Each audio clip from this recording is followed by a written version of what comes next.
Good morning. It's a great pleasure to see you all. My name is Gabriel, Ulyssea, and it's my great pleasure to see you here. And in the name of CSAE and Oxford academic community as a whole, I would like to extend you our warmest welcome. It's really great to see the room so packed as well.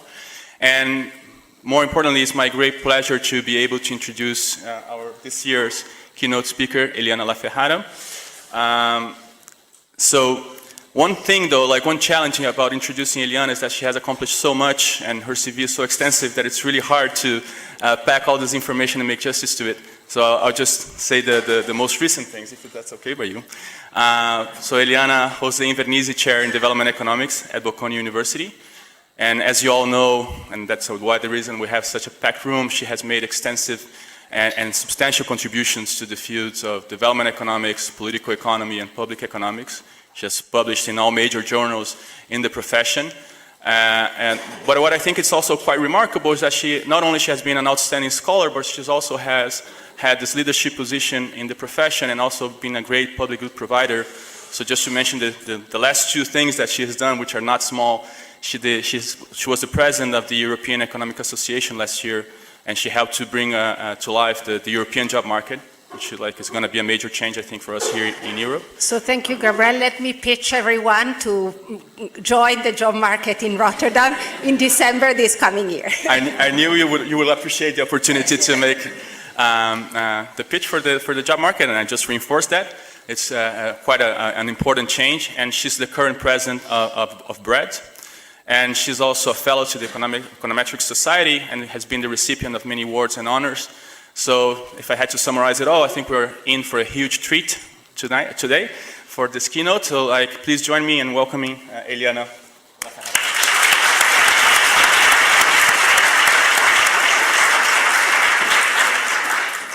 Thank you. This was really a super nice introduction. It makes me very happy to be here. I think my first acquaintance with the CSAE conference was decades ago, because I can tell I'm a little older than the average participant in this conference. And it was a smaller conference, very, very exciting, but no way close to the current size. And it's so great to see that it has become a reference point for the development community. So I must congratulate the colleagues here at Oxford for really putting this on the map. So what I want to do today is present a paper that is part of an overall agenda I've had for some time on the role of the media in economic development. And this paper was my first experiment. So I've worked in edutainment. So I worked with media impacts using other identification strategies, but this was a bit of a challenge and exciting for us to try and assess the impact of this type of communication strategy with what many now consider the most rigorous tools in impact evaluation. So it's work that's joint with Abhijit Banerjee and Victor Orozco, and we were moved to work on this topic because of the dissatisfaction and frustration in some part of the policy community with behavior change campaigns that have tried to address and target deep preferences, like preferences related to fertility, sexual behavior, child rearing, and GBV. And although governments have invested enormous amounts of resources in this behavior change campaign, and HIV/AIDS is only one of the areas where this has happened, evidence on the impact of such campaigns is mixed at best. So one meta-analysis that looks at programs that try to prevent sexual transmission of HIV only found 1 out of 7 to work. And possibly the reason why these behavior change campaigns have not been so effective is that just giving people information is not enough when there's a complexity of social and psychological factors at play. And so what has become more and more acceptable is to think that you can mix serious information provision with strategies that leverage people's desire to be entertained. So edutainment or educational entertainment is the combination of educational goals with a very laid-back and normal strategy for entertainment. And despite the enthusiasm from the policy side, the number of studies that we have on the effectiveness of edutainment that are well identified are very few, and mostly come from either evaluating short documentaries or programs that were not TV programs but not targeting deep-seated preferences. So the first thing we try to contribute in this paper is to have a serious, rigorous impact evaluation of an MTV series called Sugar that targets HIV/AIDS in the sense of trying to improve knowledge, improve attitudes, and change behavior. And we evaluate this at scale, so it's a relatively large exercise. We show that it did work. Okay, so we find that the probability of testing for HIV doubles after about 8 to 10 months from the intervention, and we find a reduction in sexually transmitted disease, and in particular chlamydia. Knowledge improves, and stigma towards HIV-positive people goes down. So if you were to ask, was this edutainment approach successful given the goals of the producers, the short answer would be yes. Then we say, okay, can we learn about why it worked? And here, a lot of what we have in terms of available evidence takes it a bit for granted that because this is an entertainment program, it must, the entertaining component must have played a role. So we wanted to learn from other scholars, for example, those working on communication, how you can measure the contribution of this entertainment component.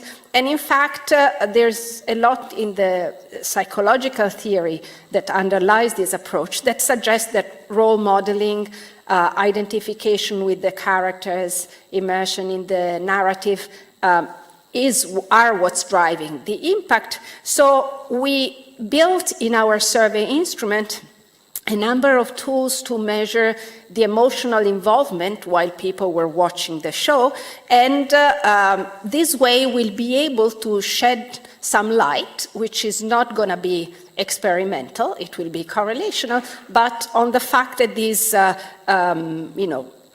involvement and psychological closeness to the character play a role in the impacts that we find. Finally, the third thing we try to contribute is to shift a bit the debate, not only into how do I, as an individual, learn and adapt to the messages that I see on television, but to how does my expectation of what the rest of the community thinks about this behavior affect the fact that a certain show is going to change my behavior or not. And you could think that even if people perfectly understood from Sugar that, wearing condoms is important, or that you should be welcoming to HIV-positive people, they might be affected and not willing to adjust because they expect that their peers will not share the same views. Okay, so we tried to build, in part, in our evaluation, some strategies that would allow us to disentangle the role played by conformity versus pure information provision, and therefore to test for social effects. So to what extent the fact that I adjust to the message depends on my expectation of what other people think or do. And actually, in this respect, we find some weak evidence that these social factors play a role, but certainly not as strong and not as consistent as the rest of what we have in the paper, which, as I will say towards the end, might depend on the particular outcomes that we look at. Maybe these, sexual behavior questions are more private in nature compared to other outcomes in which people make choices that are more visible, or it might have to do with other interpretations. But the idea is that in general, it seems plausible that even in assessing edutainment, social effects should play an important role, and yet in this context, we don't find a strong message in that direction. So what we do is related to the early literature on how television affects socioeconomic outcome, which, however, was using non-randomized empirical strategies. It is certainly related to a more recent literature where the focus is actually on educational content, while the first set of studies were, pretty much commercial TV productions. And two of the contributors here, I think Kate and Stefan, are in the audience. And although this really is the same type of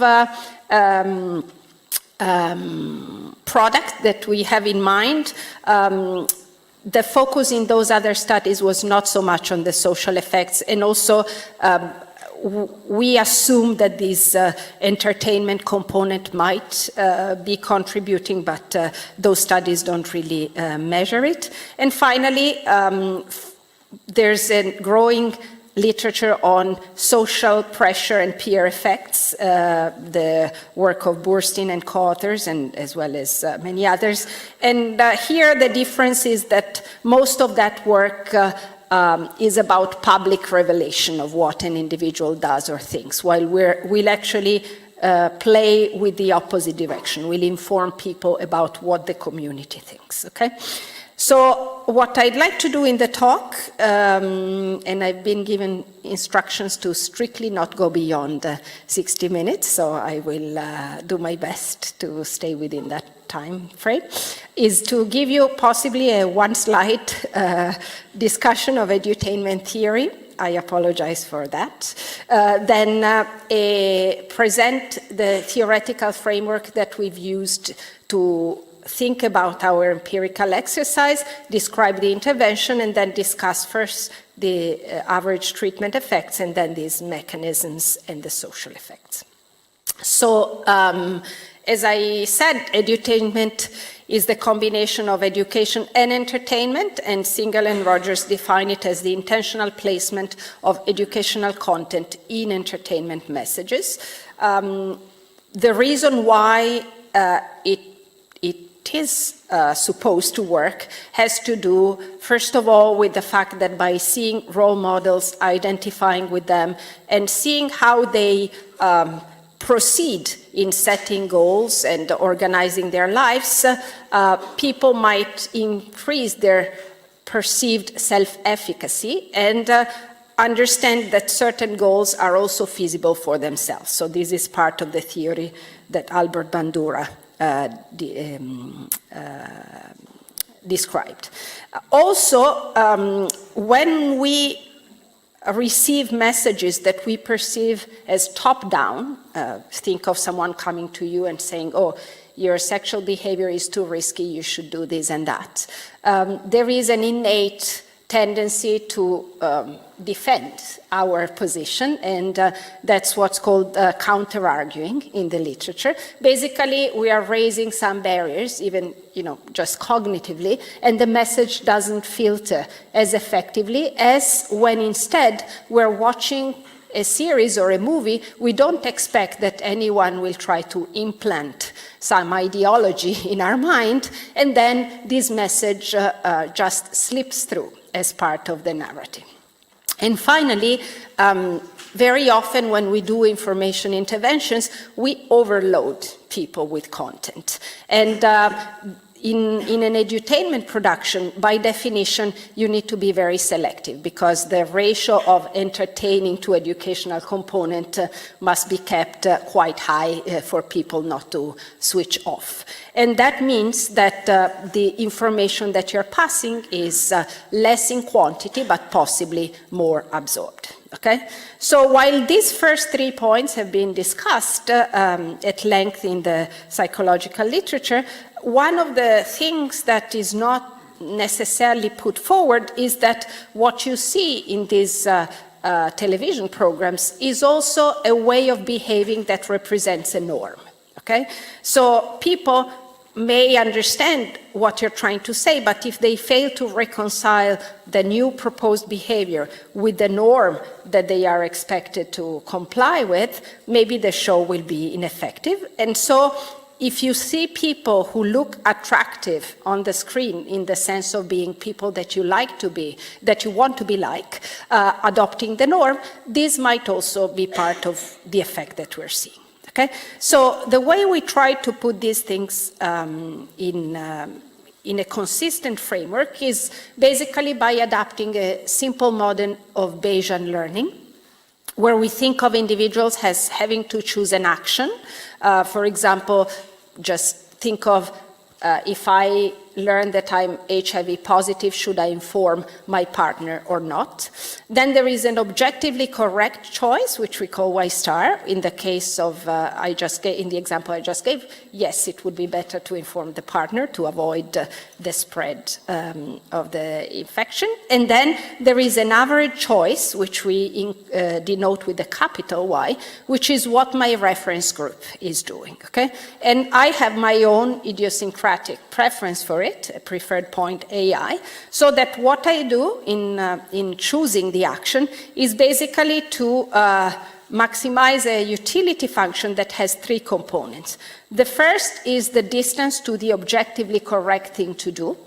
The second is the distance from what my reference group is doing, and this is the conformity channel. And finally, there is a distance from my own preferred point, okay?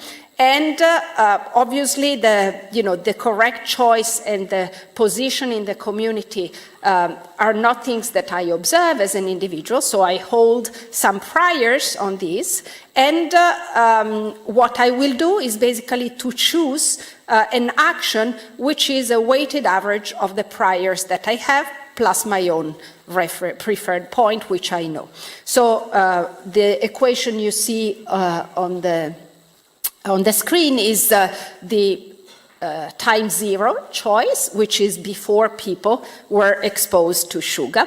And then what happens in T1 after they see the show is, first of all, we could just say that over time there is a shift in preferences, which we model as an AR1 process. But more interestingly, you really get signals from the show, okay? So this is the basic effect of what sugar is doing, is first of all to give you another signal on what the correct choice is, that would be capital S, but also give you a signal about the norm, because you see people, groups of people behaving in a certain way, so that's capital R. And for simplicity, we assume these are independent, but we could relax this assumption. So if you use Bayesian updating to predict your action in period 1 after watching sugar, and you compare the choice of the people who had these 2 extra signals, so the treatment group, and the people who didn't, so the control, in expectation, you will see that the action of an individual in period 1 is predicted to be a function of treatment. So this delta T1 is an indicator for whether you've been randomly assigned to watch sugar or not. And given the content of the show, if we measure the dependent variable in such a way that higher values are those more consistent with, safe sexual behavior and attitudes that are not stigmatizing HIV positive people and so on and so forth, the sign of that treatment effect should be predicted to be positive. Then there is a term which includes your baseline action, and an interaction term between treatment and the baseline, which is really what's coming from the Bayesian updating, because if I already held beliefs that were correct or had an action that was closer to the optimal level, then the impact of the treatment is expected to be smaller. Okay, so this is just the simplest setting you can conceive, and it predicts that our empirical specification should include a dummy for treatment, the baseline level, and interaction between treatment and the baseline. Then, as I mentioned, we are interested in understanding the role that perceptions of other people's behavior play. So in this, when it will become clearer when I explain the intervention, but what we did was basically manipulate the signal R, which is the signal about average actions in the peer group, by telling people what others thought after watching Sugar. Okay, so you can view this as experimentally improving and increasing the precision of the signal that they get about the community position. And in this case, if you write again the optimal solution and take the difference between the two treatments, so just within the treatment group, ask what is the extra effect that this announcement of the norm has, you will see that this difference will be a function of the precision and, importantly, of what we call the surprise. So what's this surprise? The small r was your initial prior at baseline about what you thought other people view was. So if I ask you how many people in this community, for example, would buy fruit from an HIV positive vendor, that's your prior. And then there is this expected capital R, which is your posterior about the norm after I have announced a certain value of the signal, which is literally telling you, actually, in the community, this fraction of people say that they would buy fruit and vegetables. So if I gave you a number that was higher than what you expected it to be, then you should update upwards. You should eventually say, oh, then, you know, the news are better than what I thought, let me move in that direction, and vice versa. So in our experiment, we elicited both people's prior, and we control the value that we announce, so we can see whether the impact of Sugar depends on this gap, okay? So in this case, what we will estimate within the treated sample is whether your choice in period 1 depends on being assigned to the second treatment, which is the one where we announce the value for the community. Again, your baseline level of the two priors about yourself and about the community, and the interaction of treatment with this gap between the value that we announce and the value that you had as a prior, okay? And we should expect that the sign of this interaction, the coefficient on this interaction term is positive, meaning that if I shock you with good news, you adjust upwards and vice versa. Okay? So these two equations are the ones that we're going to estimate. How did we organize the intervention to map this estimation strategy? First of all, I told you we wanted to work with something that was as close as possible to a TV high quality production. And so we partnered with the MTV Staying Alive Foundation. For some time, they've been producing this show in Africa called Sugar. The first series was in Kenya, then there was Nigeria, then South Africa. So it's a show that's very much in the MTV style, very hip, showing people who go to clubs, like music. And in the Nigerian edition, the key focus was on discussing both the risks of contracting HIV, but also what happens if you don't disclose your status to the partner, how do you go about getting tested, and all of this is in a very light way, So the show as such is quite popular. Now, we worked on a target population which is 18 to 25-year-olds in southwest Nigeria in urban and peri-urban location. Now, this by itself already, frames the type of findings that we find to be for a relatively educated population.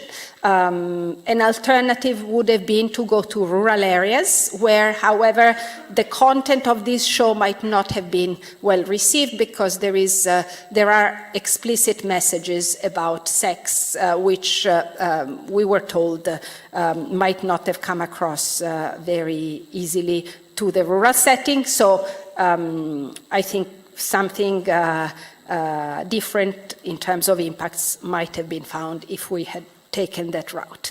But it's also true that given the increase in urbanization in many countries, certainly understanding how the urban and peri-urban populations react is a key policy priority. Now, we worked across 7 urban areas and created 80 screening centers. So literally we organized some mini movie theaters in community centers or locations that we could rent because we wanted to evaluate the series before it became broadly available nationwide. And so we treated some locations by showing Shuga. And in the control locations, we still wanted to have people meet and watch something together, but we chose a Nigerian production that was similar in setting, but had no educational content. It's called Giddy Up. So we interviewed 65 responders per center, stratified by gender, and basically invited people by telling them that we were going to study the life of young Nigerians and that they should come and watch movies. They would be given food, drink, and then they could participate in a raffle. So we said nothing about HIV when we recruited them in the study. We did our baseline between September and December, rolling the intervention immediately after, and then the follow-up was 8 months later. We had a pretty good follow-up rate. Attrition was only 3.5%, and it's uncorrelated with treatment.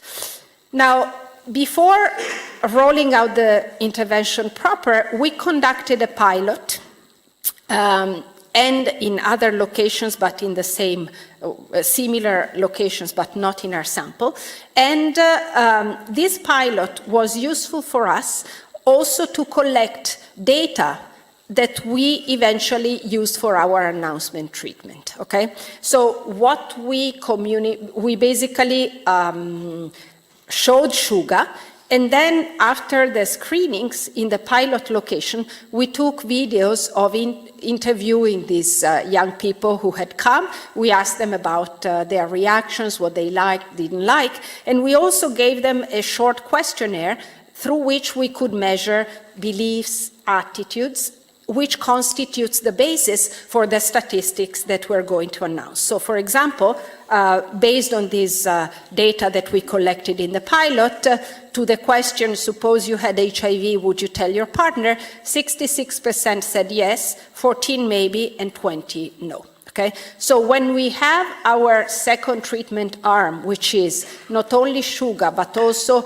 the announcement about people's beliefs, what we're going to do is to follow up the screening of the regular episodes with a 7-minute video which contains some interviews, okay? And these are really, homemade. MTV even complained that we were ruining the high quality by attaching our own video at the end. So, but the goal was really to make it look very realistic and show people that they could relate to. So we have this 7-minute video with some interview, and then we say, and when in these communities nearby we showed Shuga, this is what people had to say.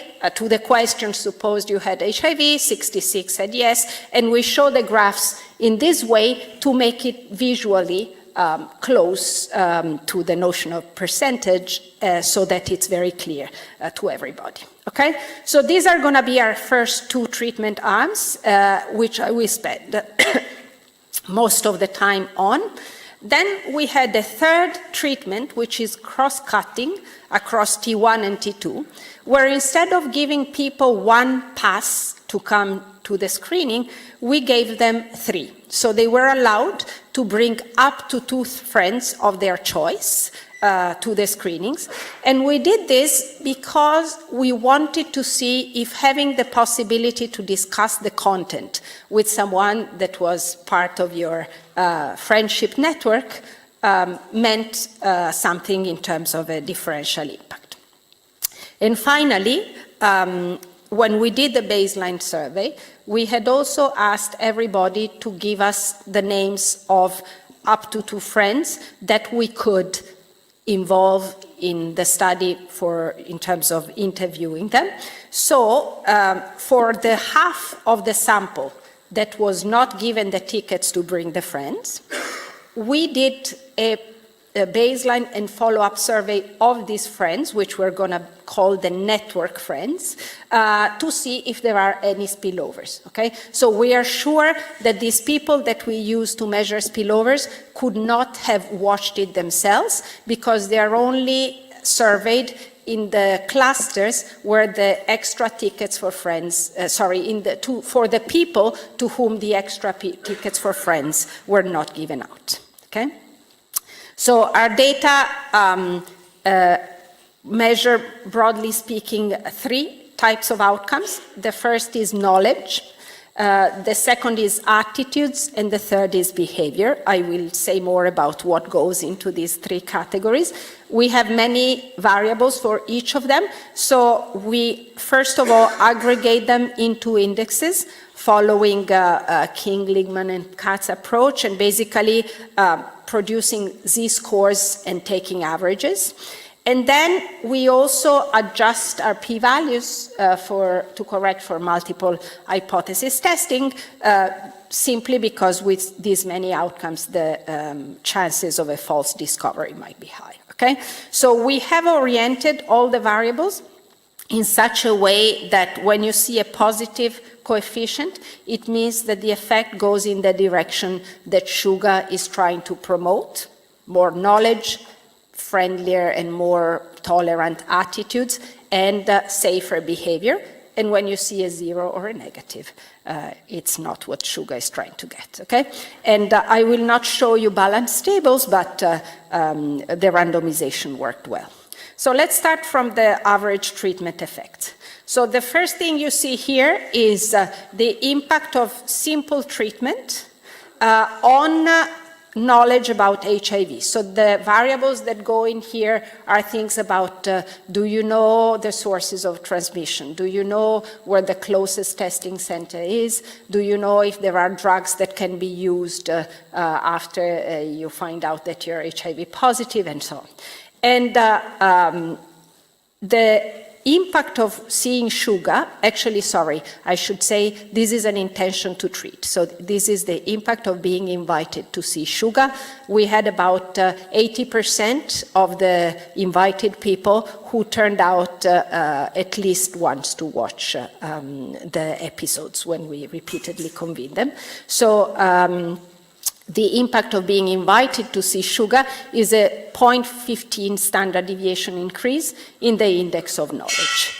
When we include the baseline value and the interaction, we get what we expected, that is that the coefficient on the prior action, or the prior level of knowledge in this case, and the treatment is negative, consistent with Bayesian updating, although it's only marginally significant. And when, these would be the standard errors where we cluster at the location level, which is the randomization unit, and this is the p-value adjusted with the FWER method. So you see that once we correct for multiple hypothesis testing, we lose significance on the interaction term, but the main effect remains strongly significant.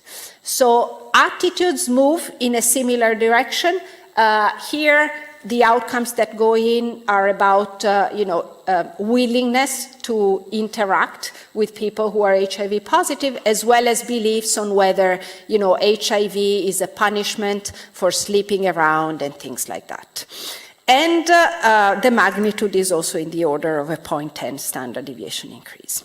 Finally, testing, which is a pretty important outcome, is equally affected, and the impact here would be a 0.08 standard deviation increase on the index. So this index captures not only the behavior, but also things like whose initiative was it to get tested, and so on and so forth. If we focus on just the dummy, one of the variables that enter the index, which is, did you get tested? What's interesting is that for this variable, we have two different measurements. One is the survey measurement, which we call self-reported, and it's the answer to a question, did you get tested in the past 6 months? The other is a behavioral outcome, which comes from the fact that we organized health camps where people could come and take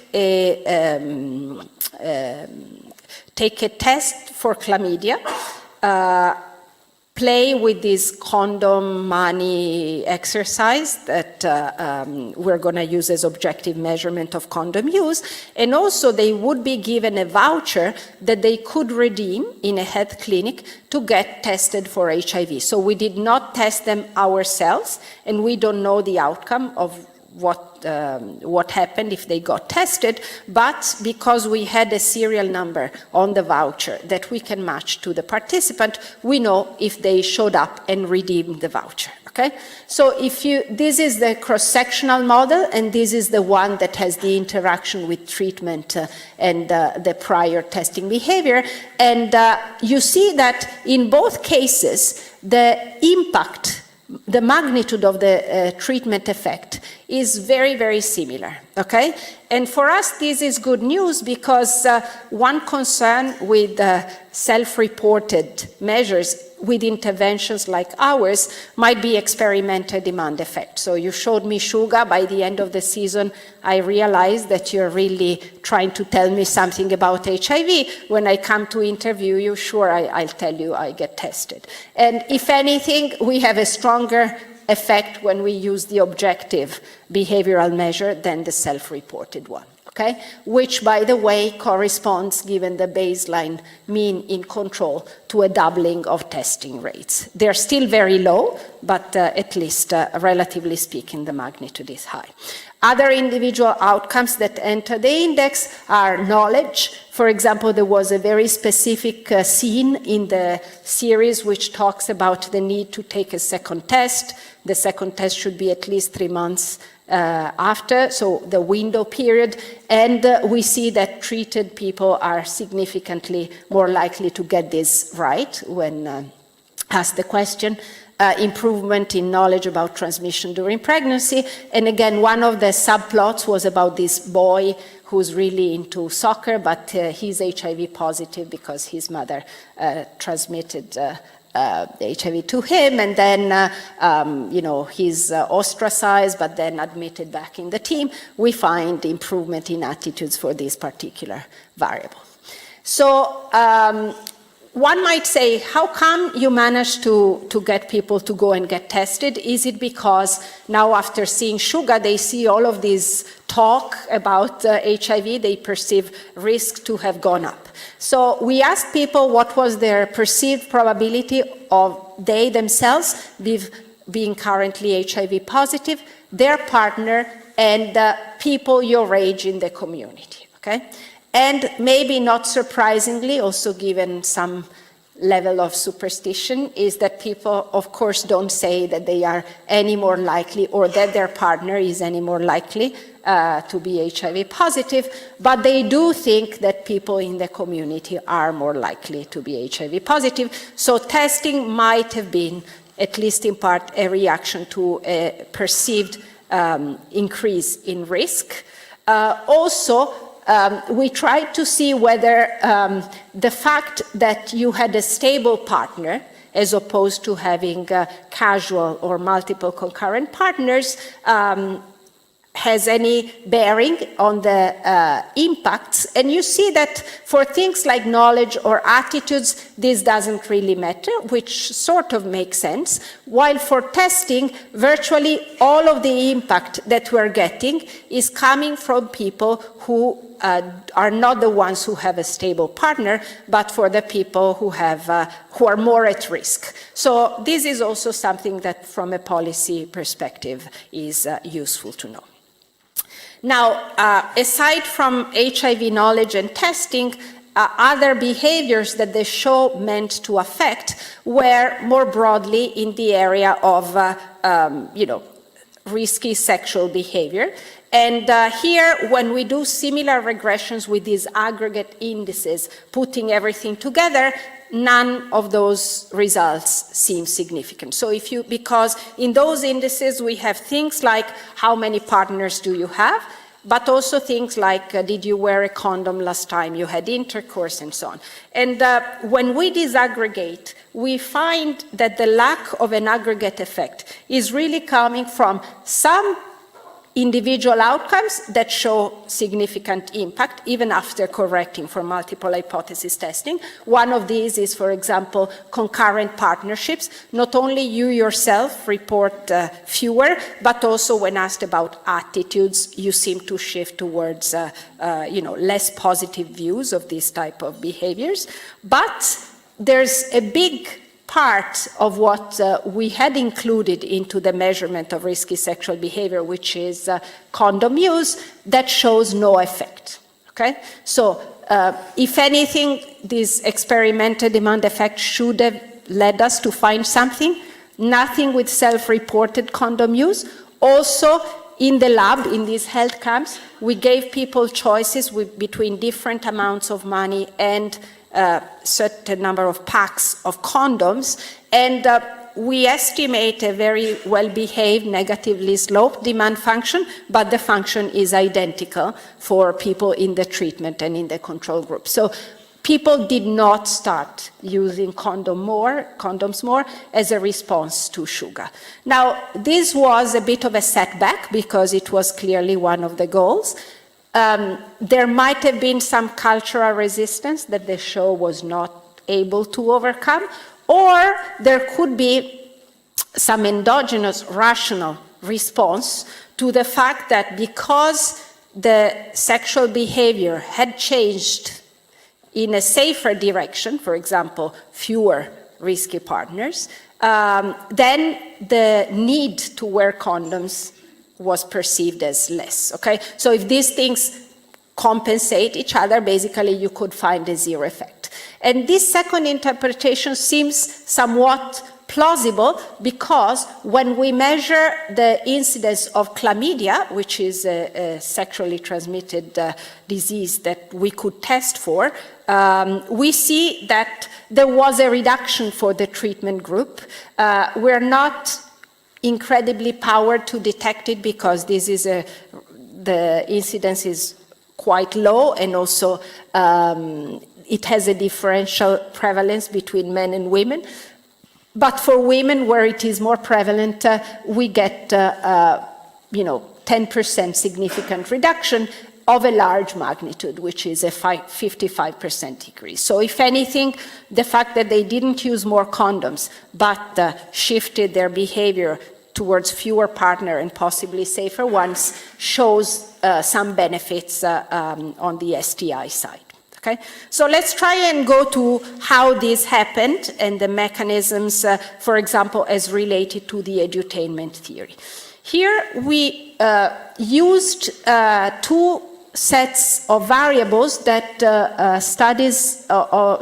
that scholars in communication studies have developed to measure involvement. So the first is what they call transportation. And this is basically trying to see whether people focus their cognitive attention on the message while watching, and also whether they are not counter-arguing. So, for example, in this index that we will form, there are questions like, oh, while you were watching, you were distracted by activities in the room. You wanted to learn how the story ended, and so on and so forth. And the second group of variables has more to do with emotional involvement and the fact that you might see role models, rehearse the behavior for yourself, perceive yourself as similar to the characters, like the character, and so on. So here there were questions like, oh, you felt as you were part of the action, you understand why the characters did what they did, and so on and so forth. So for this, we have about 10 to 12 items in each index. We use principal component analysis, and then we test for heterogeneous effects, okay? Now, clearly, this is not causal because the reason you are transported or you identify are not orthogonal to the error term, possibly. But, first of all, we try to see what predicts variation in transportation and identification, and nothing that relates to our outcomes at baseline shows up. So the single most important variable is how often you speak English at home, for example, because the show was in English. So in that respect, there seems to be a lot of idiosyncratic variation that's not coming out of HIV, attitudes, behavior, and so on. Also, what we try to do is to compare what happens when you include the interaction between treatment and all the observables that we have, and what we do when we simply test for heterogeneous effects. So basically, for each of our indices, we show a specification where we have treatment, time transportation, treatments type the dependent variable, and then the two standalone variables. And you see in the first column, the observables like the socioeconomic background and the like is not interacted with treatment. In the second column it is, okay? So to the extent that this transportation is picking up variation in observables that matters for our outcomes, the two coefficients should differ, and instead we always find that they are the same, okay? So it remains non-causal, but we feel that at least part of what we're finding seems to be coming from the fact that people, so everybody got a positive, sorry, this is not interpretable because of all the interaction, but if you look at columns 1, 3, 5, everybody got this positive effect, but, sorry, not everybody. At the mean, okay, the share of people for which there was a positive effect is very high, okay, 90, 80%, and so on. And the effect is stronger for people who were more transported or involved. And very similar results, which I don't show you, are obtained for identification, okay? And a 1 standard deviation increase in the index is almost a 0.5 standard deviation increase in HIV knowledge. So it's not an impact, but it's a significant magnitude in terms of the correlation. So let me try and conclude with the part on social effects. So here we use many strategies. Why? Because if I tell you that I want to see how your reference group affects your behavior, it's not obvious what is the reference group that each of us uses, what is the reference group when it comes to HIV or sexual behavior or something else, okay? So the first strategy was just simply announcing these beliefs and attitudes by other people and comparing simple treatment with the announcement treatment. The second strategy we use is to see whether even just the simple exposure to the plain vanilla sugar managed to shift perception about attitudes in the community, and if these attitudes then explain your change in behavior. Finally, the third treatment, which is bringing a friend, can be seen as treating an alternative reference group, in which, in this case, we're telling you that some people in a community like yours watch sugar and think ABC. Do you care about these people? Yes, no, maybe. Here, you're bringing people that are your friends, so for sure you care about them. The difference is that in this case, we don't control what your friends tell you. Okay, so it's not like we're feeding anything in the words of your friends. And finally, we have some measurements coming from psychology about how conformist someone judges him or herself is, and see whether interaction with these conformity measures predicts impact. So first of all, the impact of our announcement treatment. This sample is only T1 and T2, so we're comparing plain sugar to sugar plus announcement. On average, there's no effect. And importantly, remember, if I had announced you a higher value compared to the prior, this was predicted to move you upwards. So we were predicting a positive coefficient here, and we find nothing. So these are the three outcomes for which we showed those graphs, those smart graphs that I show you in the slide. So the manipulation that we did with our announcement did not produce anything on top of what the simple sugar had done. And it doesn't mean that conformism doesn't matter, because it could be that already T1, that is sugar, had shifted your perception about others, and T2 did not add anything meaningful, okay? So for this reason, we see whether when I only compare the basic treatment without announcement to control, perceptions, which is priors on the share of peers who would communicate HIV positive status to partner, would buy fruit from a shopkeeper, and so on and so forth, whether the simple T1 affects these priors, and we find that in 3 out of 7 cases they do. So it's a bit of a mixed result. There was some shift in perception, but not universal.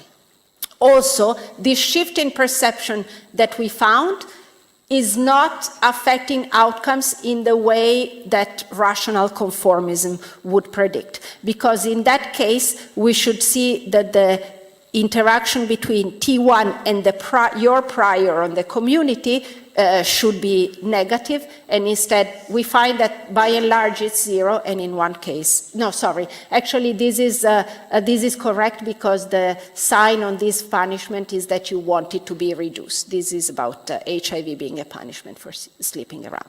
So the third treatment arm, which was watching with a friend, has, as I said, this advantage that by construction these are people in a respondents network, and we gave this extra invitation to half of the sample, but basically only 47% took it up, okay? So people had the chance of bringing friends, but half of them didn't, and about 30% brought 2 friends and not just 1. So if you just run a regression of T3 compared to the basic treatment, on average it doesn't have any stronger effect. But if you look at whether the friend that you brought was of the opposite sex or not, which in Nigeria can be considered a proxy for whether this is your date or not, then we see that when it comes to knowledge, basically there seems to be an improvement for people who have come with a friend who was potentially their partner, okay? Not for attitudes or testing or, sexual behavior, but knowledge possibly suggests that couples talk about the content more. And the same thing is found when we look for spillovers. So again, on average, the spillovers are not significant, but when we look for spillovers on friends who were not brought to the screenings, but might have been talking to you, if this friend is of the opposite sex, they themselves know more. So the last bit is this, again, correlational test of whether people who describe themselves as being more conformist react differentially to sugar. So here we have several variables. Some are about following rules, behaving properly, not irritating others. Some are about being satisfied with what you have, what religion requires, being humble. And some are about taking up new ideas, being creative, curious, independent. So this, again, we took from the psychological literature. They go under the names of conformism, tradition, and self-direction. And I'll show you results for tradition, but they're quite similar for the others. We find a robust impact on HIV outcomes for the treatment, but not significantly different for people who are more or less traditional. So it doesn't seem that whether you thought you would be very prone to being affected by other people's opinion predicts your reaction, which is in line with the other, not strong evidence of social effects that I've showed you so far. Okay, and also conformism and self-direction go in the same direction. So I'm ready to wrap up. Actually, sorry, before I wrap up, I want to address this issue of how much of what we see may come from social desirability bias. So here I already mentioned that the fact that the point estimates of our treatment effect for testing are the same. For us, it's encouraging. Also, the fact that we didn't find experimental demand effects in condom, both in the game and in the self-reported measurement, is not consistent with this interpretation. And also think about everything I showed you on improvements or knowledge. There's no social desirability bias there. Either you know the sources of contagion or you don't, and so on. So these are quite factual. Now, the hard outcomes for what we can say show something that's also pretty immune to reporting bias. We included some questions which were about, proper behavior when it comes from co-ethnic bias, paying bribes, police behavior. So more generally speaking, if you wanted to please a Western research team, you might report something different.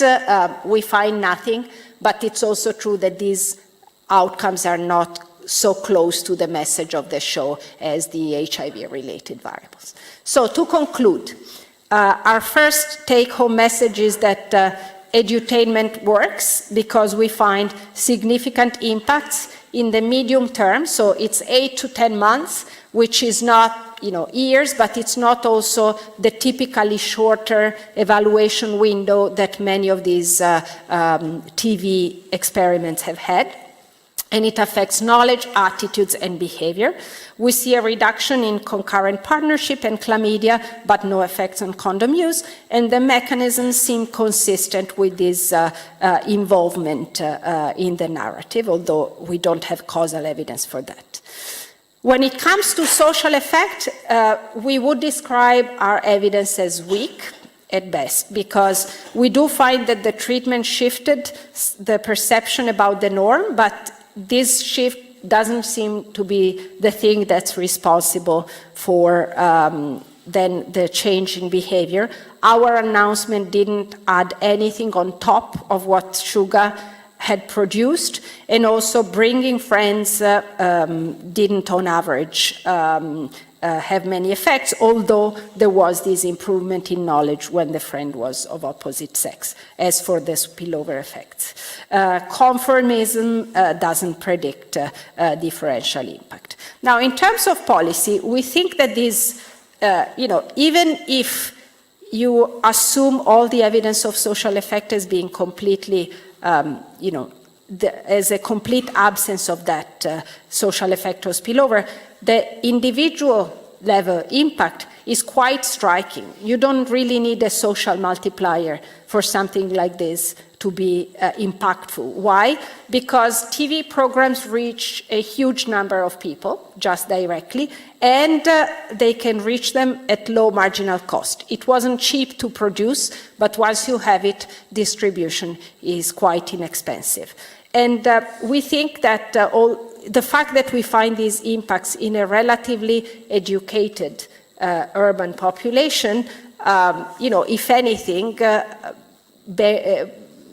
promises well because television is a very immediate and effective means of communication with people who have low literacy, and so that's the target that many of the traditional behavior change campaigns have trouble reaching. Now, we haven't finished learning. First of all, because of this, the extent to which the edutainment component matters is only suggestive in our paper. What explains if someone identifies and with whom? In the observables, we don't find very much. I didn't show you any of those variables, but for each character in the show, we showed a picture. We saw if people remember their name, if they remember what they did, and then if answers to specific questions that that character was representing responds to that type of identification. And with Abhijit and Victor, we have a short paper that's coming out in the EA Papers and Proceedings, which looks at a couple of characters that represented a subplot about domestic violence, and we do find in that case that people who remembered better the woman who was a victim and identified with her show more marked responses to the treatment when it comes to attitudes towards gender-based violence.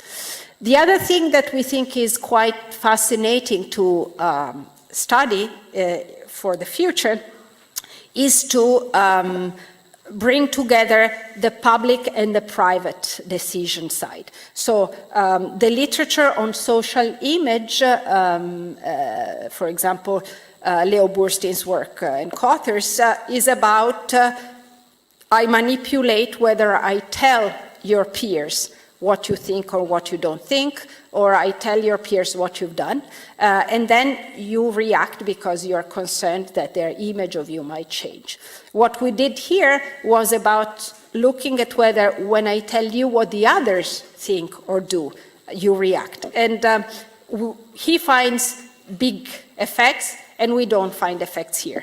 It might be because really people only care about being exposed and not so much about learning about others, or it might be that because of the particular outcome or reference group that we selected, it didn't work in this case, but it would in other. So we think that generally there is scope for learning more about this. And I think this is where, yes, I end.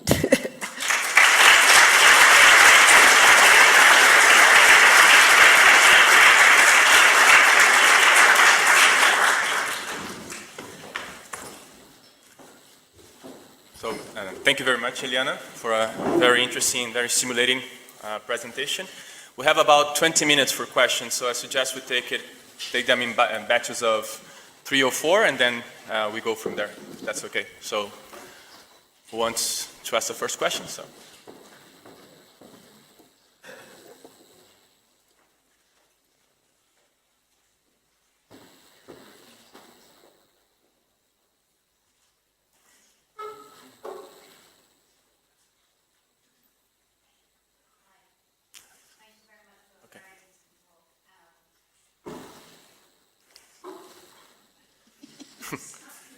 Yeah. So Donna, can you hold, because there was someone preparing before. So, you ready? Okay. Can I start? Yeah, okay. Hi. I'm Dasha Celik from Higher School of Economics. Thank you very much for your presentation. I have 2 questions. One, do you think that edutainment could be a successful policy intervention in family planning when people in the evenings watch TV instead of not watch TV? And the second was, do you have by any chance data on how parents and their kids, where do you have this network, parents and kids in your sample? Because I think in the rural areas, at least I know, parents do not necessarily have their own rooms, so actually this could be the main role model for those kids, and whether you could see this spillover effects actually coming through the parents and parental behavior. Thank you. I think it's working. Hi, I'm Donna Harris, I should have said. I'm actually here from CSAE. So I have 2 questions. The first one, it was quite striking about no effect, or is it insignificant effect on condom usage? And what should we focus on in terms of the direction of policy? You know, is it just about testing, or is it about preventative measure? So that's question one. And the second question, the longevity of this kind of intervention, you know, because the one-off, it might be the novelty. And I work in, you know, obviously doing behavioral intervention too, but I often question myself, like, is this a novelty effect, or is it going to have a long-lasting effect? We'll have 2 more questions.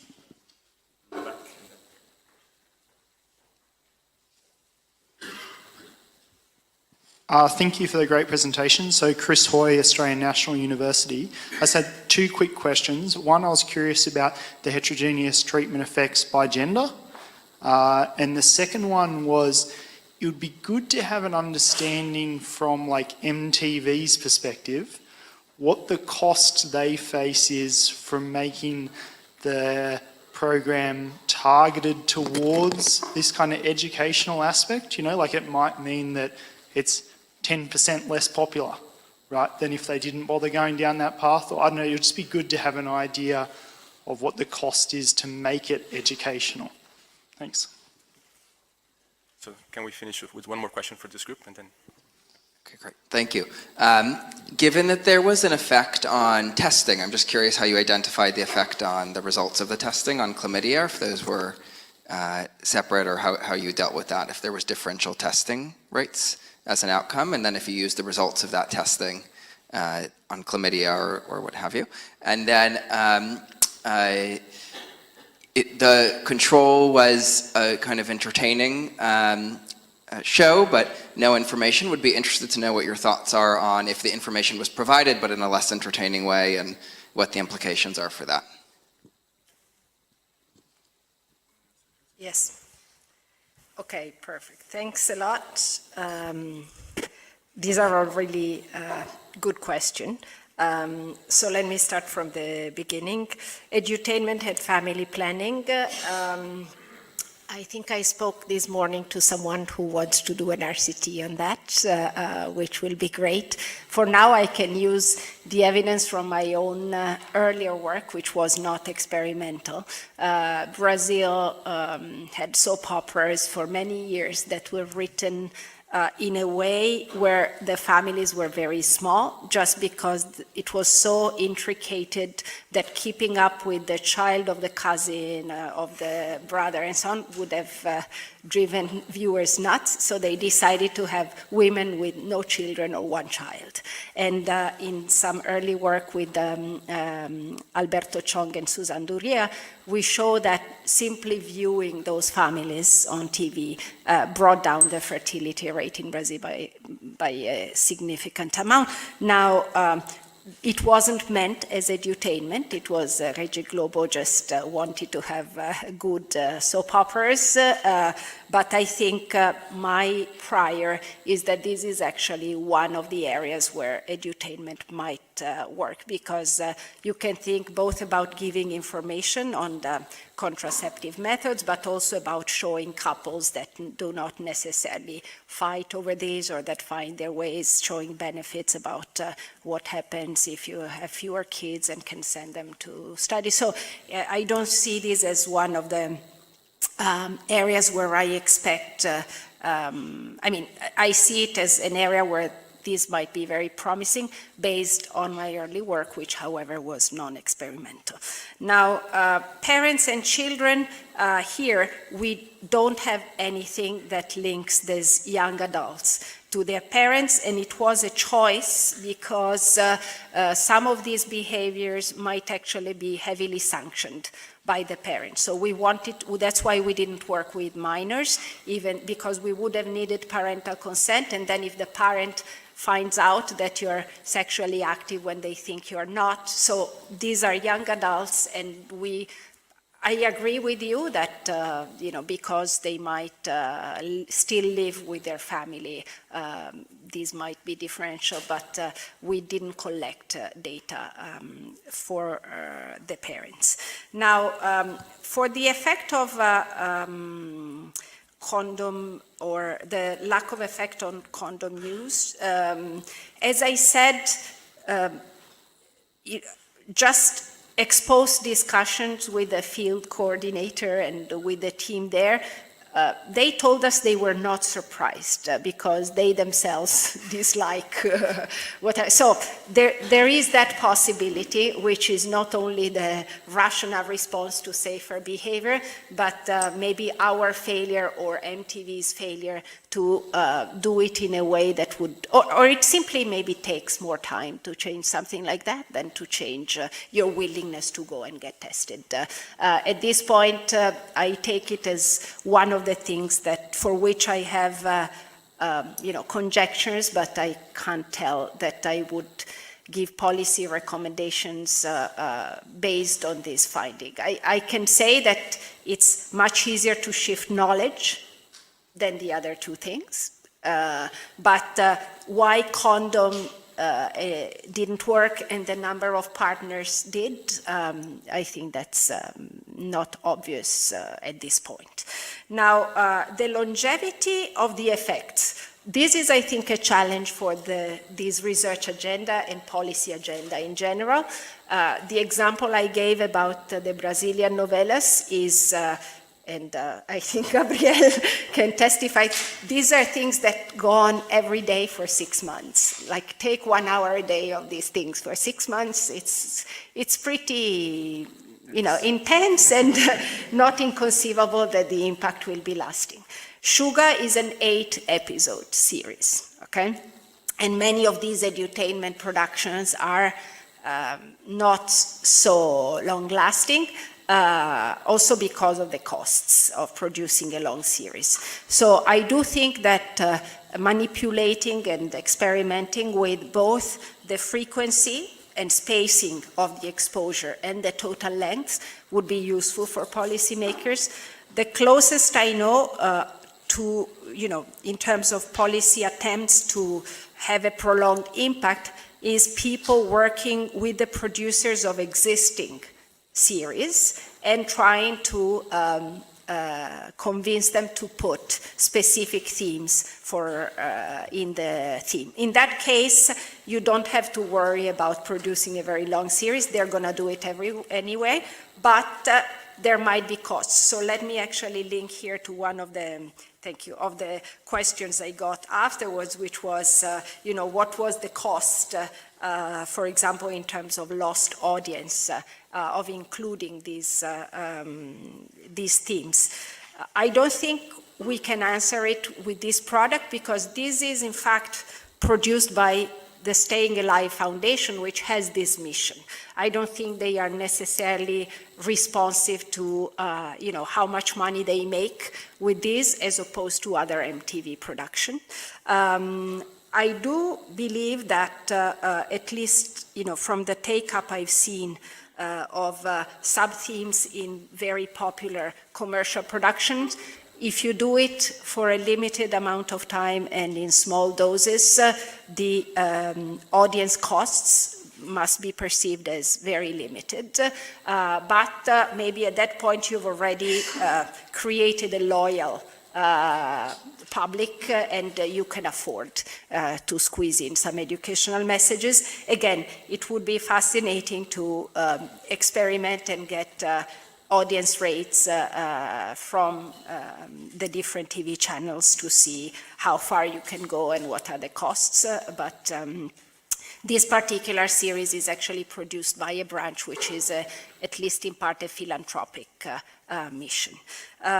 Gender effects, yes, we stratified the sample to be able to test for heterogeneous effects across genders, and there are some interesting differences that emerge when it comes, for example, to attitudes testing and the like. I think it's a little hard for us now to pack the presentation and the paper with tables that go through the mechanisms and then the gender effects, but maybe we should do a better job. Also, I don't think, at least to me, theoretically, there is, so the one thing that I can off the top of my head, think is that in the male characters of the show, there is a little bit more uniformity in terms of most of them being actually quite likable people. And then some, slip a bit more often and some less, while in the female cast, there are characters that were judged as being loose girls or as being, hiding things from the husband. So I think there's more variation in the likability of the female characters and more uniformly likable male characters. So, but I don't know if I want to go that much into, interpreting heterogeneous gender effects through these lenses, as opposed to, for example, for the STI, just different, biological measures. And then I think the last was Norm's question about the testing rate, HIV and chlamydia. Now, everybody who came to the health camp, and these were, I think, over 80% of the people, everybody got tested for chlamydia. And what we did is we gave treatment if they were found to be positive, because it's a single dose of antibiotic. For the HIV, we know nothing about whether they were positive or negative, and the instruction was if they turned out to be positive, they would be offered counseling, but that was, at that point delegated to the health clinic. So we haven't really connected the two things, because the only measurement we have on the HIV side is showing up to the clinic and giving the voucher. But for chlamydia, it was part of you attending the health camp that you would be tested, learn the results, and we would know the results and treat you if you needed to. Perhaps we have time for 2-3 more questions. I think we'll have excess questions. I'm sorry, I have to discriminate against some people who will raise their arms later. So I have, I think, 2 questions here in the front and 2 in the back, and 1 in the middle. I think we have way too many questions, so try to be brief, please. Hi, so Anja Tolonen from Barnard College. So do you think that edutainment might become less effective as the audience would start suspecting hidden messages or propaganda in them? Jason Kerwin, University of Minnesota. Out of the prevalence expectations that you elicited, 2 of the 3 were extreme overestimates, and I was curious what you make of that. One question. Yes. Right there. So I'm Ujunwa Germany from Nigeria. Very interesting presentation. Just had a question around the kind of policy action you would recommend or that you saw through this program or through the studies, especially quick wins through policy. Thank you. Thank you. Itamana Togo, I just had a question on messaging in the movie. Were you able to differentiate between effects of negative messaging versus positive messaging on outcomes? Okay, thank you. Actually, this last question made me think that I didn't answer one of the earlier points, which was how would it have worked if you conveyed the information in a more standard way. So in this particular experiment, we didn't bring in a pure information treatment arm because we had a trade-off, and we thought that it was more interesting to have this treatment arm on social effects than on the pure information. Also, especially when it comes to HIV prevention, we felt there was enough body of evidence on the traditional campaigns that we didn't need to prove yet another time that they weren't working very much. But strictly speaking, for this sample and this period, we don't have a pure information treatment. It's something that we're doing now in another edutainment that we're trying to set up, because that is about parenting styles, child rearing, and we feel that maybe in that case there might be less evidence about how aware people are of the information. A pure information arm there has more value, and at that point we'll be able to fully compare, which, starting from this last question about positive and negative messaging, nothing of what I showed you sheds light on that, but in the work we are continuing to do on the other subplot, which is about gender-based violence, where there was, I think, a clear hiatus in trying to condemn gender-based violence, and the fact that the woman that was the character being beaten up eventually ends up the series in the last episode by running over her husband with a car. That will give us a bit of a way to assess how these two things do. It created great suspense for series 4, where you find out that the husband is not dead, but it did not help our short-term evaluation of the impacts, so to speak. Now, one question was, would the audience start suspecting something if these educational messages become ubiquitous? So this is partial equilibrium. It's one series. It's actually extremely high quality, so when we compare the liking and the transportation of Shuga and these other giddy up, if anything, Shuga had higher transportation, and that means that this educational component didn't make people unhappy. It was so well done that they actually liked it more.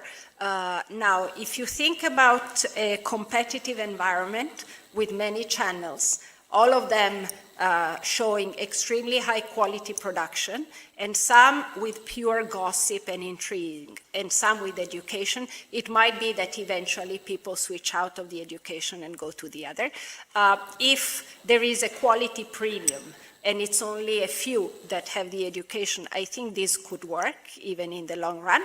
Or if everybody starts putting a little bit of education, then you have nowhere else to switch. So I think the I/O of this and how different producers would react to educational content starting to be part of what everybody offers is not obvious, and we'll see how it works. Eventually, I do think that a competitive environment is important for these type of programs, because otherwise you may slip into really passing on ideology as opposed to information. And in my view, competition is what will save you from that. But we don't have much data to speak to this issue as of now. There was a quite significant overestimation in some of these prior, which is actually very common. People typically, when you look at HIV, priors of HIV prevalence, people overestimate. So in that respect, I think our announcements were not on the incidents or any of these. So the announcements we gave were about how other people, what attitudes they held.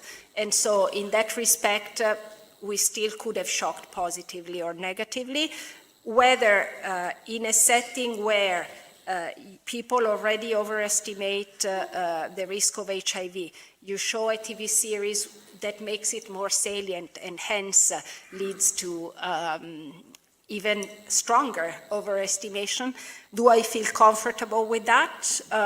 I think I do, because the testing rate was 3%. So if I need to make you believe that it's 90% to go and get tested, to me, from a public health perspective, that's not an implausible tool to have, but I can see that, other people might hold the view because people are already overestimated. If they choose not to get tested, leave them alone. And finally, what policy implications do I take out? For now, I take out the fact that if you can include in a high quality product, certainly informational content that is serving some widely agreed development goal, I would do it. I can see that with more controversial themes or things that become less factual, less related to knowledge, it would be ultimately up to the policymaker.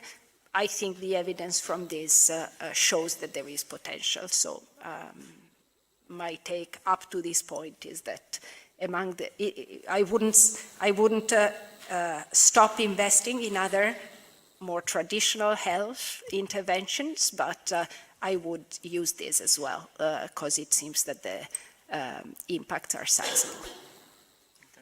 So thank you, Eliana, and thank you all for a very productive and interesting session and almost perfectly on time. Have a good lunch, everybody. Thank you.